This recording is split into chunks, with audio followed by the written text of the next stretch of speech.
So first of all, I see you, kind of, it looks like a medieval knight, but it's somebody who's like, maybe like a squire. And, I see a tower, and so you're in a field. There's a tower. So you're in a field. You're in a field, and there's a tower right there. And it seems to me like you live in that tower or you train in that tower. But I see you kind of, you walk out into the field and there's like grains and wheat and you're just running around having fun doing your cartwheels, kind of running around. I see you alone. And then, far away, there's like the woods, and then there's this person. It's not a menacing person. There's a person on a horse and they're charging towards you. And when you see them, you automatically run back into your tower and you lock the door. And then that person on the horse, they go away. And then when you see that they've gone away, then you come out and you play around your tower. And then you might even taunt the person on the horse. And then they come running back to you and then you run back into your tower. So that's the message I'm getting. And, you know, the tower stands for safety. It stands for like this safe refuge or this place of haven where we can always come back to when life deals us a blow. And I feel there is a sense here where it can feel over time like your geographical location might be very, very limited. So let's just say, okay, if the tower is in the middle, right? You're bounded by the circumference, like you can only roam so far, okay? Because it's a place of refuge. So you can always retreat back to it. So you are only going to be able to, you know, venture so far away from it before you start to feel that sense of anxiety, like, oh no, you know, am I going to be able to run back in time? If it rains, am I going to be able to make it without getting wet? If there's somebody chasing after me, and they're on horseback and I'm on, you know, I'm running with my legs alone, am I going to be able to get back before they catch up to me? So there's an element here about being bounded by your geography. And for some of you, honestly, I feel like it could be, you know, the environment that you're in.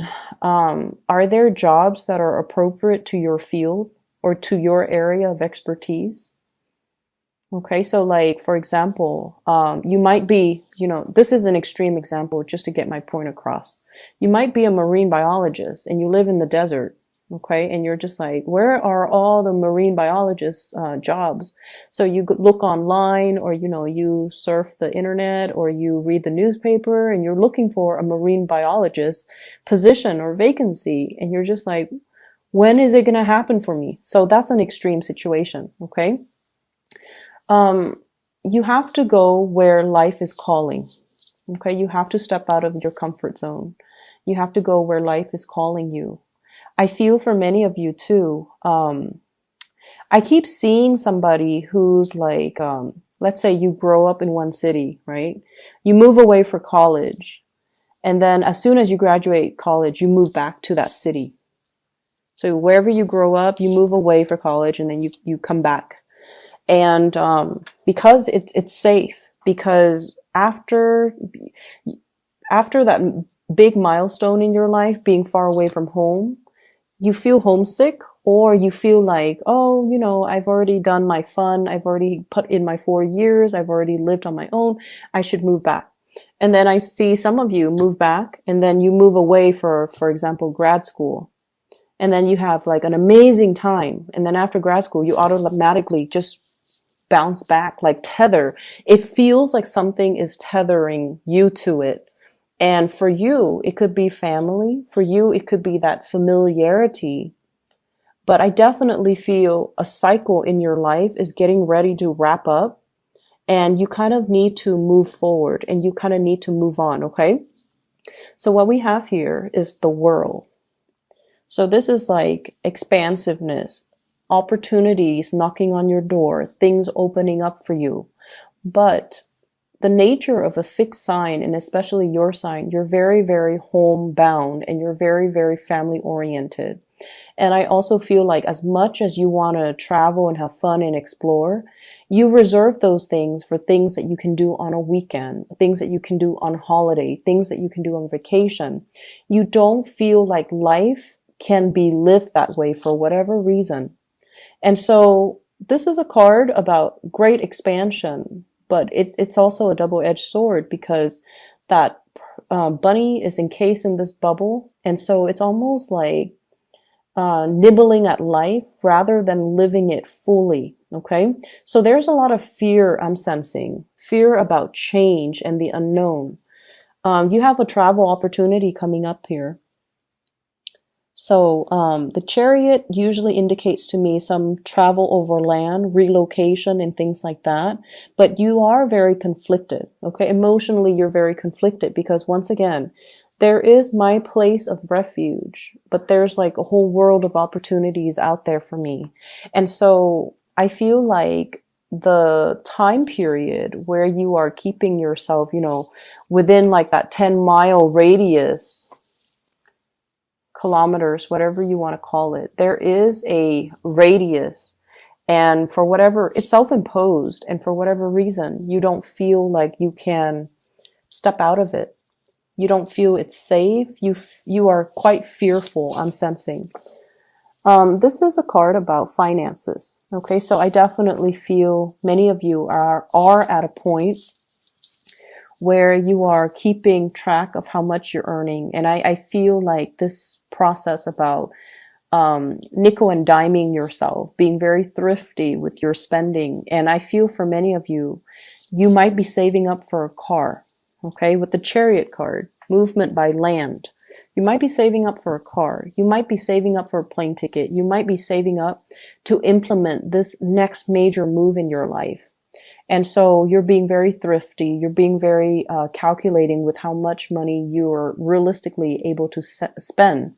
And you're trying to save up, which is a very noble, honorable thing to do. And I feel like, over time, I would say, so whatever you're experiencing right now, keep saving, okay?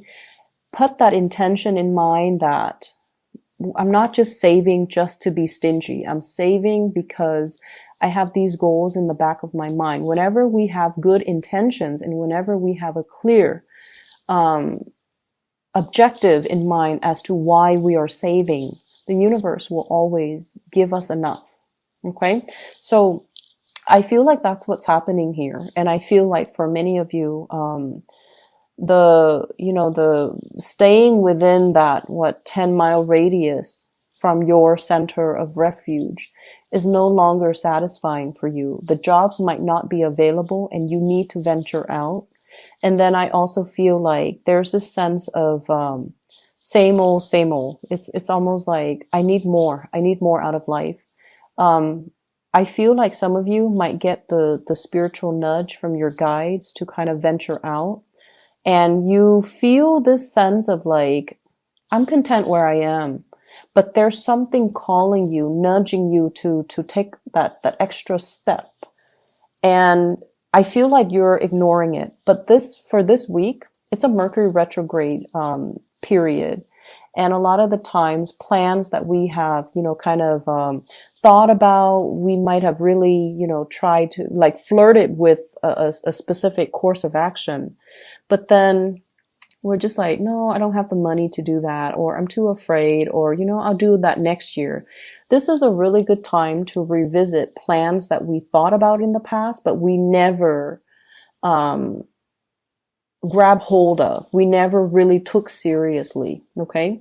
And so a lot of the times Mercury in retrograde can bring a lot of good ideas, especially revisiting past ideas, revisiting past dreams, past just things that you kind of lay on the wayside because you felt like you couldn't do it at the time. So you're getting this nudge, and you're definitely getting some type of a push for you to step out of that comfort zone, for you to find a new place of refuge, okay? And for you to trust that things will be okay. I just need to plan things out well, And then I can, finally break away from this 10-mile radius, and then I can, move on to this next tower that can serve as my next place of refuge. So it's a never ending process, and I feel like it's going to happen for you. So I feel like some of you need to, find new routes. Every time I see this card, this is the Eight of Cups, moving forward, okay? I think of like the dandelion. It's like blown in the wind, and then it carries a seed, right? So wherever it lays down on the land, wherever it lands, it's going to sprout a new seed. So I feel like that's what you have to do. Just kind of trust the process and just allow yourself to get, catch that wind and then move forward, okay? I definitely feel for some of you, you have been dealing here with an air sign. I have the King of Swords in the picture. It's in the reverse position, so there's definitely, I feel like somebody who is a little bit misleading when they communicate with you, okay? They say one thing, they mean another. And I also feel like this is somebody, I'm feeling like there's a fantasy built up around this person. So let's get married. Let's have a family. Let's have a child. Let's get engaged. Let's move in together. For whatever reason, there was this big, big, grandiose fantasy built around this person. And so air signs, Aquarius, Gemini, and Libra. And I also feel like they might have another relationship. And there might have been talks even, I'll leave my spouse, I'll leave my wife, or I'll leave my husband, and then we'll start a new life together. Just wait on me and, give me more time, give me more time. So that's an extreme sense, but I do see those conversations between you and a person. And I feel like this is the month where you realize that they're keeping you very tethered. They're kind of like that tower. They draw you back, but they really hinder your growth, okay? Or the fantasy that you have is really hindering all the other opportunities that you can have out there. Because what I saw earlier was, it's like a grassy field, like a field of wheat, and it's a tower. And like, who lives in a tower, right? Doesn't seem like it's very homey or very comfortable. And it seems a little bit isolating because I see you playing outside by yourself. And so it can feel a little bit lonely in this relationship, I feel, even though you feel like this person will protect me. They're kind of like that fortress of strength and stability, but it just doesn't feel to me like you are 100% happy. And then I also feel like for some of you, there are like contract jobs, okay? It's like let's say the job contract, there's a company that is retaining you, and they give you projects that last like 3 or 4 months at a time. And then, like when you are in the midst of it, or when you land that contract, it gives you this really big emotional high. And then 1 month right before the contract ends, you get into this sense of anxiety, like, oh my gosh, where's my next paycheck going to come from? I have to scramble. So rather than enjoying the process of completing a project, the satisfaction we get for work that is well done, rather than doing that, you're spending that last month like scrambling around for new work, for new projects, for new contracts, for new, opportunities. And so you're living almost like from paycheck to paycheck. You're living almost like from one provisional time frame. There's a definite start date and there's a definite end date. And then you're scrambling for the next start date and the next end date. So it feels like you can't really plan anything long term because everything revolves around, start, end date, start, end date. And so you never set down, you never are able to put down roots. You're never able to feel stable and secure. So I don't know what's happening with you guys. But it just seems to me like you're not very grounded, and you need that sense of groundedness in order for this anxiety to go away. And so really focus on, what do I need to get that sense of groundedness? And I feel for many of you, um, finding that job that is more long term rather than contract based is going to be long term.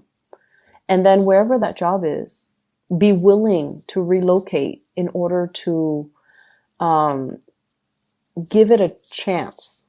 Okay.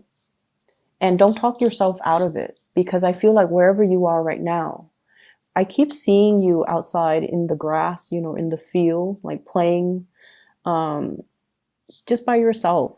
And it feels to me like we don't need a lot of people in order to be happy. But I feel like it just feels a little empty. And I feel like that's not what a Leo person would want. You shine your brightest when you're in the company of others. And you shine your brightest when you can share your achievements with other people.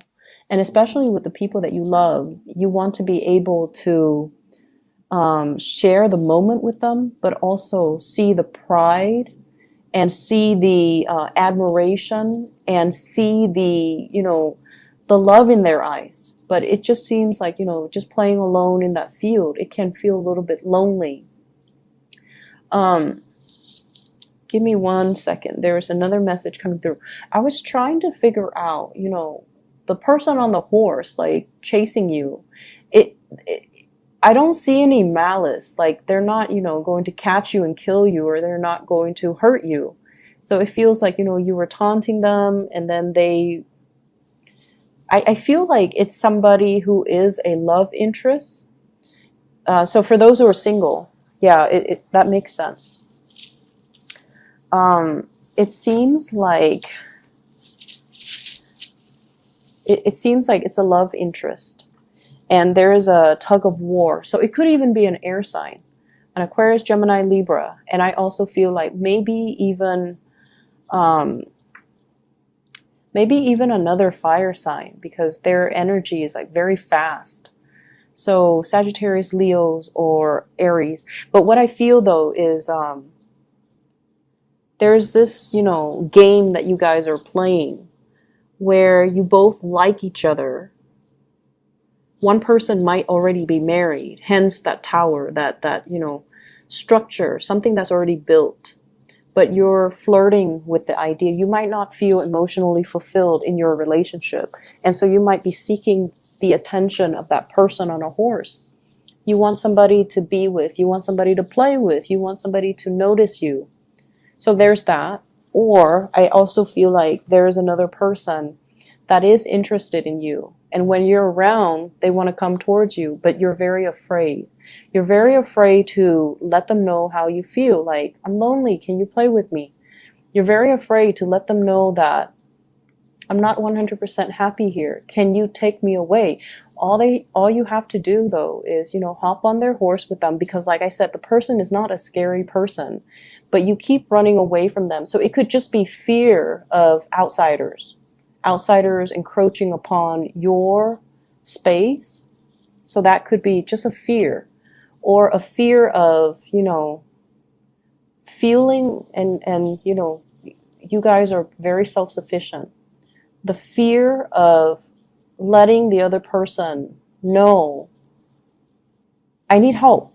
I can't do it on my own, or I need you to help me with this, or I need you to I want to get on your horse, and I want you to take me away from this tower, from this field where I'm constantly by myself.